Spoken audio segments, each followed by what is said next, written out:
little girl sits next to her best friend on the school bus as they head to their destination on a school field trip. All of a sudden, the little girl gets confused and scared, not sure what is happening to her best friend. That little girl was me whenever I was younger, and my best friend was having a seizure. Unfortunately, children all over the world suffer from epilepsy, causing interferences in their daily lives. After researching the subject, I have come to agree with the experts that the use of cannabis oils in moderate dosages can greatly enhance the overall lifestyle of children suffering from epilepsy. I know that the use of medical marijuana is a controversial topic that many of you may have different opinions on, but I ask you to listen with an open mind while we discuss the problems associated with epilepsy and a cure that could help subdue the attacks. First, I'd like to talk to you a little bit about what epilepsy is and the effects it has on children. Epilepsy is a brain disorder that causes seizures. Many times, the cause is unknown, but some cases could include strokes, tumors, head injuries, or central nervous infections. According to the U.S. Census Bureau, it is estimated that 750,000 children between the ages of 0 and 17 suffer from epilepsy or seizure disorder in the United States. More than half of those children have active seizures. Active seizures are attacks that can happen at any time, whether provoked or not. There are different variables when it comes to seizures. Types range from simple partial seizures, which can affect motor skills, absence seizures, which makes the child seem as if they were zoning out, and grand mal episodes, which involve the entire body. The variety of these seizures can cause a wide range of underlying health risks and interference in everyday activities. Although seizures may look painful, they really don't cause pain, but they can be frightening for children and for the people around them. Simple partial seizures, in which a child may have a sudden, overwhelming sense of terror, are especially frightening. One of the problems with complex partial seizures, for instance, is that the people have no control of their actions. They may wind up doing something inappropriate or bizarre things that upset people around them. It's also possible for children to injure themselves. During a seizure, they fall to the ground or hit things around them. Experts don't fully understand the long-term effects of seizures on the brain. In the past, most scientists thought that seizures did not cause damage to the brain. Now, however, some doubts are beginning to emerge, and scientists are looking for safer alternatives to treating epilepsy. Consequently, the long-term effect of seizures depends on the types of seizures the child has and how well the seizures can be controlled. Now let us discuss some of the treatments available for epilepsy. There are many different methods of treatment for epilepsy. One of the treatments is medication. There is a wide number of drugs available for treating epilepsy in children, and advances in the past years have made a difference. But that doesn't mean that the medication in the form of chemicals or pills is best.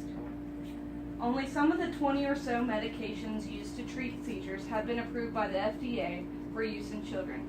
Legally, your doctor may prescribe any of the drugs whether they have been approved or not. Some of the side effects that can occur from these medications include grogginess, nausea, dizziness, double vision, rashes, and unsteadiness on their feet. A second kind of treatment is surgery. Some of these surgeries include a functional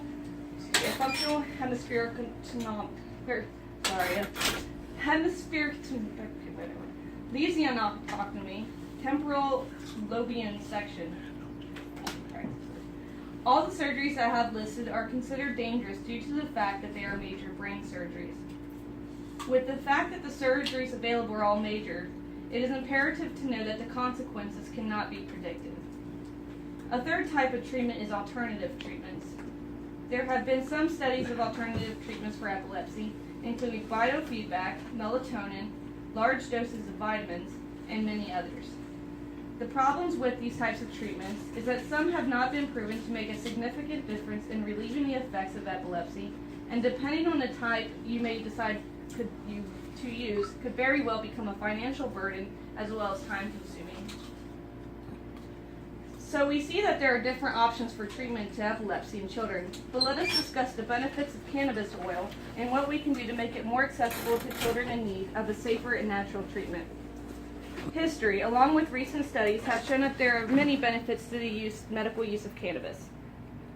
A brief look into history shows that early civilizations such as China, India, Greece, and Rome utilized cannabinoids for their anticonvulsant properties. Historians have found an ancient text in India dated 6,000 years before the Christian era.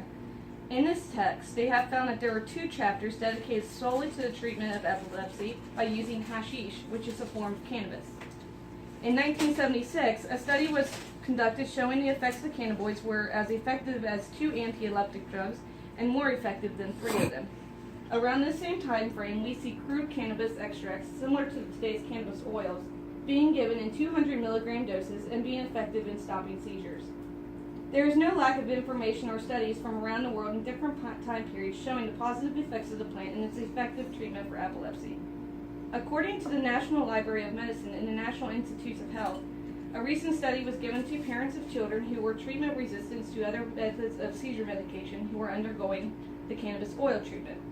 The average number of anti-epileptic drugs tried before the use of cannabinoids was 12. According to the survey, 16 of 19 parents reported a reduction in their child's seizure frequency while using cannabis oils. Of these, 2 reported complete seizure frequency, 8 reported a greater than 80% reductions in seizure frequency. Other beneficial effects include alertness, better mood, and improved sleep. Side effects included drowsiness and fatigue. The previous view of the use of medical marijuana as taboo is slowly diminishing in every day in our country. When the benefits can conclude a happier and healthier lifestyle for children, it is up to us as a society to raise awareness. In states where medical use of marijuana is legal as treatment for epilepsy, a number of children are benefiting from the natural effects of cannabis oil without the consequences of having the euphoric feeling that most people are familiar with when referring to cannabis. Unfortunately, there are children in other states where this treatment is not available to them. By allowing ourselves to become more open-minded and supporting medical marijuana and not view cannabinoids as only being used for recreation, we can help children in need of a cure. Thousands of children under age of 18 suffer from epilepsy. There is no way to cure them all from this burden, but we can raise awareness and support the use of cannabis oil so that they can have a more satisfactory lifestyle. I know cannabis is considered a drug by many, but if we can look beyond the stereotypes, we can see that the medical advantages far outweigh the controversy.